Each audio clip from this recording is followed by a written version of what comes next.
What is up, guys? Welcome back to another video, and in this video we're going to be continuing on with our iOS development using UIKit tutorial series. And in this particular tutorial we are going to be taking a look at how we can give our tab items in our tab bar controller a badge. Now, there are two ways of doing this: the new way using UI tab, and the old way using UI tab bar item. Now I'm going to show you both of them today. So to start with, I have a very simple application that has a single tab with a single view controller that, when it's selected, will display. All right. Now, I have two methods for creating a tab bar controller. First is create tab controller new, which creates a tab bar controller using the newer UI tab API from iOS 18.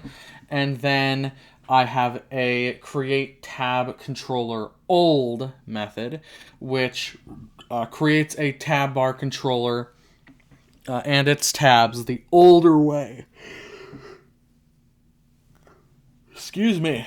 So create tab bar or create tab controller old simply goes and creates our main VC and our main nav VC, as well as our UI tab bar controller. It sets the title and the tab bar item of the view controller and all that sort of stuff. We set the value of the view controller's property of our tab bar controller and all of that sort of stuff. You know, how we used to do it before iOS 18. And you can still use the old API. It's still available to you. That isn't going away. But just know there is a new way, and if you have not seen my video on the topic, you should watch that before watching this video so you understand what's happening in that create tab controller new method. All right, so let's start off with the old version. Now, how do we apply a badge to the old version here? Well, we do that by by setting the value of the badge value property on UI tab bar item. Now, we get this tab bar item from the view controller itself. So what we'll do is I'm going to go into main VC.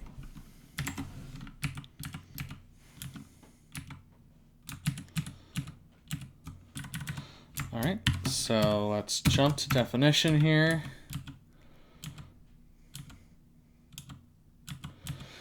And let's say in our configure method here, we simply say tab bar item, which you can see is a UI tab bar item instance dot badge value, and this is a string. So this can be any string. It can be new. It can be a numeric. It can be whatever, right? So we'll say equals.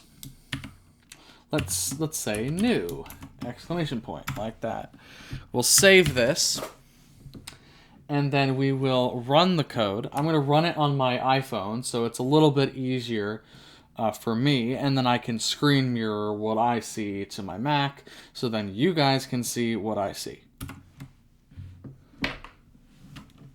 All right.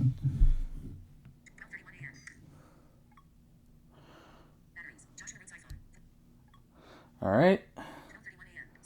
Now I'm going to screen mirror.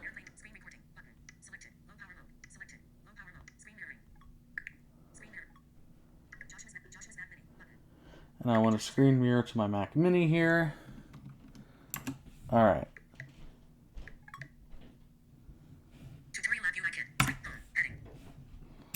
All right, so here we are. You can see, again, we have our main view controller. It has a title of home. And then at the bottom, we can see our tab bar with our single tab. And this tab has a badge attached to it.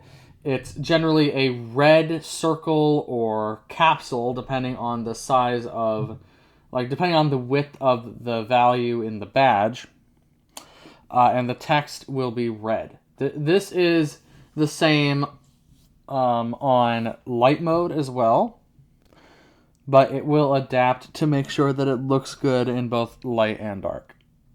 And when VoiceOver focuses on a tab that has a badge, you'll hear something like this. Tab bar selected. Home. New tab 1 of 1. So you can see there, it announced the value of the badge as new, which is precisely what we wanted. Now, what about if we wanted to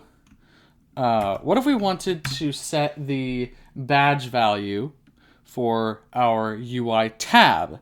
Well, in the new API, we can't access tab item because we don't have a tab item if we're using a UI tab. Well, the newer API allows us to call, or rather use, a tab property on the view controller, much like we used a tab bar item previously. So where we have tab bar item dot badge value, we can say, well, okay, before we do that, one thing I want to point out, tab bar item, you can see UI tab bar item is not optional. However, if we try to access our tab property, it is optional. So tab is optional, but tab bar item is not. So we need to safely unwrap our UI tab. And we can do that by saying guard let tab equals tab else return, just like that.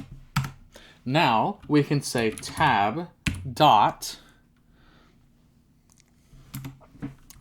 and we want badge value.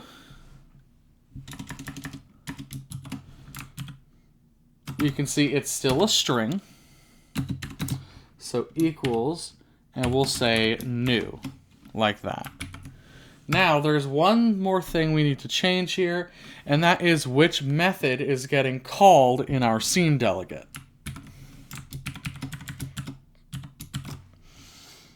I want the debug navigator. I want the project navigator. And we'll say scene delegate.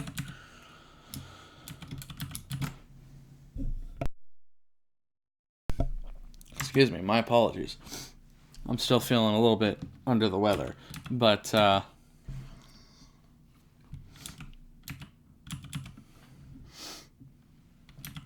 right. So what we'll do is we'll go all the way up back to the top here.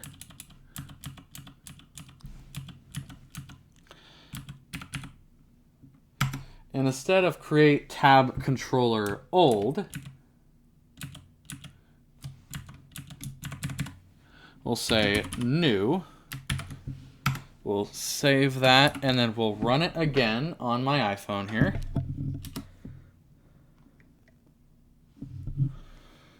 All right. All right, there we go. Now I'm going to screen mirror this for you. So screen mirroring. I want this to be on my Mac Mini. All right, so here we are. The app is loading.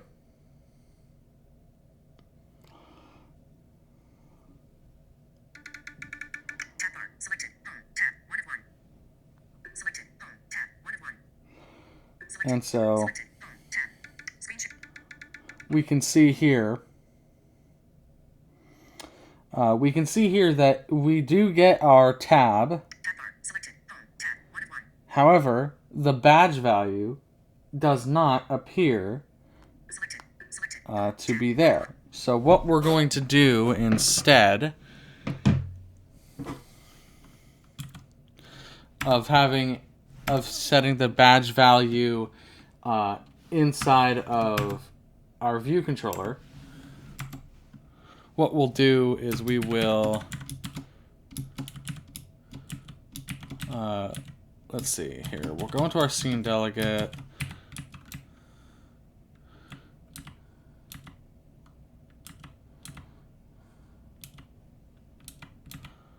All right.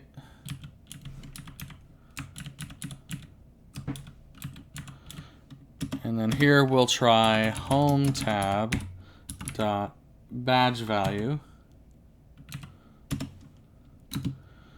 equals new.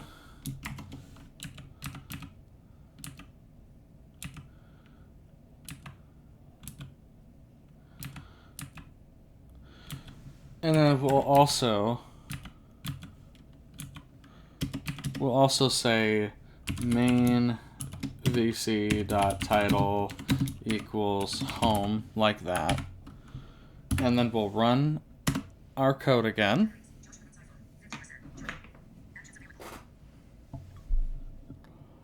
All right. I'm going to screen mirror this again.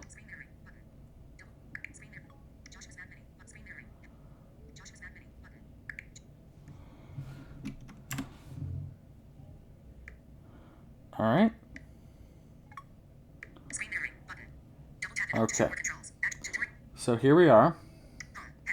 We have our home heading there. And then there we go. So here we have our home tab in the tab bar. And then we also see the badge attached to the tab. So you do have to be slightly careful about where you put the badge, like the badge value call, but it will work, as you see here.